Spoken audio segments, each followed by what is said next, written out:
అన్ని రకాల వస్త్రాలపై up to 70% discount. Bharadwaj గారు, కోటా శ్రీనివాసరావు గారు, అవును, ఆయన బర్త్డే, విలక్షణ నటుడు, ఆయన గురించి ప్రస్తావించాలంటే అంటే థియేటర్ నుంచి వచ్చినటువంటి ఆర్టిస్ట్ ఆయన. నాటక రంగం నుంచి సినిమా రంగానికి వచ్చాడు ఆయన. డైలాగ్ మీద పట్టున్నటువంటి నటుల్లో ఒక రకంగా తెలుగు సినిమా పరిశ్రమ నుంచి వచ్చినటువంటి ఆర్టిస్టులు బాలీవుడ్ని కూడా భయపెట్టినటువంటి నటుడు. బాలీవుడ్ని భయపెట్టారా? అంటే సర్కారు సినిమాలో ఆయన యాక్ట్ చేశాడు. అవును, అద్భుతం. యాక్ట్ చేస్తున్నటువంటి సందర్భంలో అమితాబ్ బచ్చన్ గారు స్వయంగా అభిషేక్కి చెప్పినటువంటి మాటగా ఆయనే చెప్పుకున్నాడు. ఓహో. అంటే అక్కడ కనిపిస్తున్నటువంటి నటుడిని చూసావా నువ్వు, అతని నటన అబ్జర్వ్ చేయి, నీకు చాలా ఉపయోగపడుతుంది అని స్వయంగా అమితాబ్ తన కుమారుడికి చెప్పినటువంటి విషయం. ఆ స్థాయిలో ఆయన పెర్ఫార్మెన్స్ అంటే డైలాగ్ మీద పట్టు, అలాగే ఎక్స్ప్రెషన్స్ మీద పట్టు. ఒక డైలాగ్ కాకుండా మళ్ళీ భాషల్లో మాండలికాల మీద పట్టు, ఇవన్నీ కూడా కోట శ్రీనివాసరావుని విలక్షణ నటుడిగా నిలబెట్టినాయి. నట విలక్షణుడు ఆయన పుట్టింది కృష్ణా జిల్లా కంకిపాడు గ్రామంలో. వాళ్ళ నాన్నగారు డాక్టర్, అక్కడ డాక్టర్ కోట సీతారామాంజనేయులు గారు అని చాలా పాపులర్ ఆ ఏరియాలో. వాళ్ళ అబ్బాయి ఈయన బ్యాంక్ ఎంప్లాయీ, బ్యాంకులో ఉద్యోగం చేస్తూ, ఈయనే కాదు ఆయన తమ్ముడు శంకర్రావు గారు కూడా బ్యాంక్ ఎంప్లాయీ. ఒకరు స్టేట్ బ్యాంకు, ఇంకొకరు ఆంధ్ర బ్యాంకు.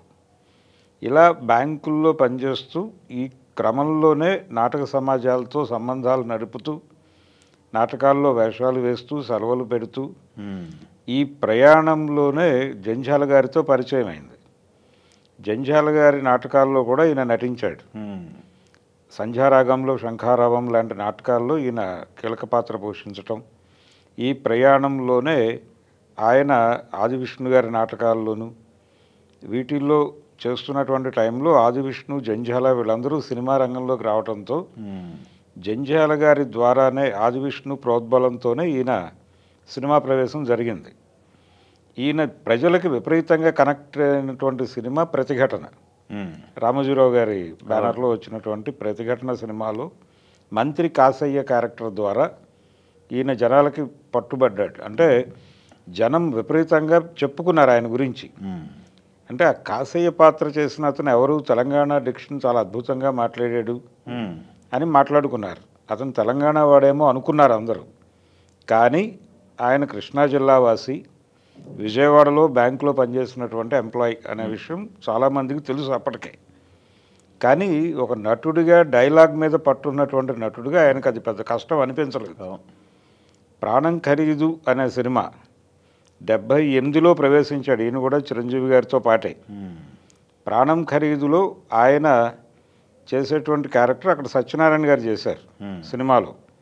అయినప్పటికీ స్టేజ్ మీద ఆ నాటకంలో నటించినటువంటి వాళ్ళని తెర మీద చూపించాలి అనే ఉద్దేశంతో డైరెక్టర్ వాసు గారు ఈయనకు కూడా ఒక క్యారెక్టర్ ఇచ్చాడు దానిలో. అలా చిరంజీవి గారు, కోట శ్రీనివాసరావు గారు దాదాపుగా ఒకే సినిమాతో తెర మీద కనిపించారు తెలుగు ప్రేక్షకులకి. ఆ తర్వాత జంధ్యాల గారి సినిమాల్లో అడపాదడపా కనిపిస్తూ ఈ కాసయ్య పాత్ర ద్వారా ప్రపంచానికి తెలిసాడు ఆయన. అక్కడి నుంచి విపరీతమైన వేరియేషన్స్తో క్యారెక్టర్లు, ఎవరు ఏ పాత్ర పట్టుకొచ్చినా దాన్ని ఓకే చెప్పేవాడు ఆయన.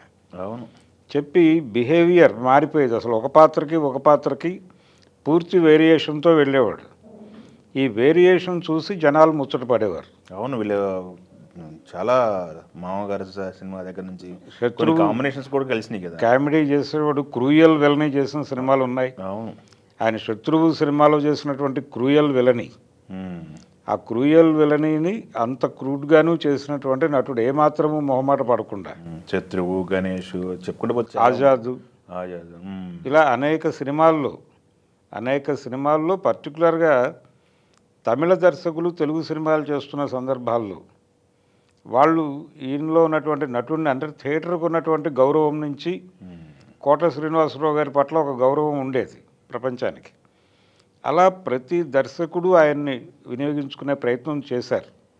అలాగే ఒక విభిన్నమైనటువంటి క్యారెక్టర్ డిజైన్ చేయాలంటే కోట శ్రీనివాసరావు ఉన్నాడు, ఏం పర్వాలేదు అనే ఒక కాన్ఫిడెన్స్ ఉండేది రైటర్లకి, అలాగే డైరెక్టర్లకి కూడా. కోట చెప్పేస్తాడు ఈ డైలాగు, అని కాన్ఫిడెంట్గా రాసేవాళ్ళు. అలా ప్రతి పాత్రని అలా నడుపుకుంటూ వెళ్ళిపోయాడు ఆయన. ఇప్పుడు పరిస్థితి ఏంటి, నెమ్మదిగా అంటే ఆయన ఆరోగ్యం నెమ్మదిగా దెబ్బతింటం మొదలైంది. ఆయనకు విపరీతంగా పేరు తెచ్చినటువంటి సినిమాల్లో కొంచెం కాంట్రవర్సీ అయినటువంటి సినిమా మండలాధీశుడు. అవును, చేశారు కదా. మండలాధీశుడిలో ఆయన రామారావు గారిని పోలినటువంటి పాత్ర చేయటం, ఆ పాత్ర కాంట్రవర్సీ కావటం, ఆ కాంట్రవర్సీ సందర్భంగా ఆయన నేరుగా ఎన్టీఆర్ని కలిసినప్పుడు ఆయన అభినందించాడు. ఒక నటుడిగా అంత ప్రభావం వేయగలిగావు నువ్వు, కాబట్టి ఒక నటుడిగా నేను నిన్ను అప్రిషియేట్ చేస్తున్నాను అని నాతో ఫోటో దిగి చూపించు ప్రపంచానికి, ఇంకేం కాదు నీకు అని చెప్పాడు ఆయన. విజయవాడలో ఒక భౌతిక దాడిని ఎదుర్కొన్నాడు ఆయన, విజయవాడ రైల్వే ప్లాట్ఫామ్ మీద. అలా అంటే ఆ క్యారెక్టర్ చేయటానికి ఆయన్ని ప్రొవోక్ చేసింది కూడా ఆయనలో ఉన్న నటుడే. దాదాపుగా 4 దశాబ్దాలుగా నటుడిగా కొనసాగటం అంటే మామూలు విషయం కాదు. అవును, అంటే ఆయన అనారోగ్యం చేత తనకి తాను ఒక లిమిటేషన్ ఏర్పాటు చేసుకున్నాడు ఆయన. క్రియేటివ్ డైరెక్టర్స్ అంటే రామ్ గోపాల్ వర్మ గారు చాలా అండర్ ప్లే చేయాలి క్యారెక్టర్ని అనుకుంటాడు. అది శివ సినిమాలోనే పట్టుకున్నాడు ఈయన. పట్టుకుని ఆ క్యారెక్టర్కి ఏ మోతాదులో వెళ్ళాలి అంటే డైరెక్టరు ఆ క్యారెక్టర్ని ఎలా చూపించదలుచుకున్నాడు అనేది దర్శకుడు ఆత్మని పట్టుకుని ఈయన పెర్ఫార్మెన్స్ వెళ్ళేది సినిమాలో. ఎక్కడ ఓవర్ ప్లే ఉండదు. వర్మ సినిమాల్లో కోట శ్రీనివాసరావు విభిన్నంగా ఉంటాడు, ఈవెన్ మనీ సినిమాలో కూడా. అలాగే విశ్వనాథ్ గారి సినిమాలో కోట శ్రీనివాసరావు ఇంకోలా కనిపిస్తాడు, శుభ సంకల్పం లాంటి సినిమాల్లో. బాపు గారి సినిమాల్లో రామ్ బంటు వాటిలో ఇంకొక కోట శ్రీనివాసరావు కనిపిస్తాడు. జంజాల గారి సినిమా అహనా పెళ్ళంట, అందులో పిసినారిగా ఇంకోలా కనిపిస్తాడు. ఇలా ఒక పాత్రకి ఏమాత్రము సంబంధం లేని క్యారెక్టర్లు చేసుకుంటూ ఒక రకంగా నాగభూషణం లాంటి ఆర్టిస్టు రావుగోపాలరావు వీళ్ళు వెళ్ళిపోయిన ఆ తర్వాత జనరేషన్లో ఆ తరహా పాత్రలు పోషించే సమర్థత ఉన్నటువంటి నటుడిగా కోట శ్రీనివాసరావు తనదైనటువంటి ఒక శకాన్ని స్థాపించాడు, నడిపించాడు. ఇప్పటికీ ఆయన చేయాలనేటువంటి ఉత్సాహం అయితే ఆయనకుంది. నన్ను ఎందుకు వినియోగించుకోవట్లేదు ఇండస్ట్రీ అని ప్రతిసారి కంప్లైంట్ చేసేవాడు ఆయన. కానీ ఆయన ఆరోగ్యానికి ఉన్నటువంటి పరిమితులు, ఆయన షుగర్ పేషెంటు, ఇతర సమస్యలు, అలాగే కుటుంబపరమైనటువంటి ఒక విషాదం కూడా మోస్తూ ఉన్నాడు ఆయన. వాళ్ళ అబ్బాయి అతను నటుడిగా వారసుడిగా ప్రవేశించి మంచి పేరు తెచ్చుకుంటున్నటువంటి టైంలో వెళ్ళిపోవటం అనేది కూడా ఒక పెయిన్ ఆయనకి. ఇలా అలాగే ఆయన తమ్ముడు కూడా కొంతకాలం మంచి క్యారెక్టర్లు చేశాడు తను శంకర్రావు. తర్వాత టీవీ సీరియల్స్ వైపు డైవర్ట్ అయిపోయాడు. కానీ నటుడిగా సంతృప్తికరమైనటువంటి జీవితాన్నే గడిపాడు ఆయన కూడా. కోట శ్రీనివాసరావు గారు అయితే దాదాపుగా ఒక అంటే రావుగోపాలరావు గారు వెళ్ళిపోయిన తర్వాత ఆ తరహా క్యారెక్టర్లకి కోటాయే అనేటువంటి ఒక బ్రాండ్ సంపాదించుకున్నటువంటి నటుడు ఆయన. అందుకని తెలుగు సినిమా ఉన్నంతకాలం గుర్తుండిపోయేటువంటి నటుల్లో కోట కూడా ఒకడు.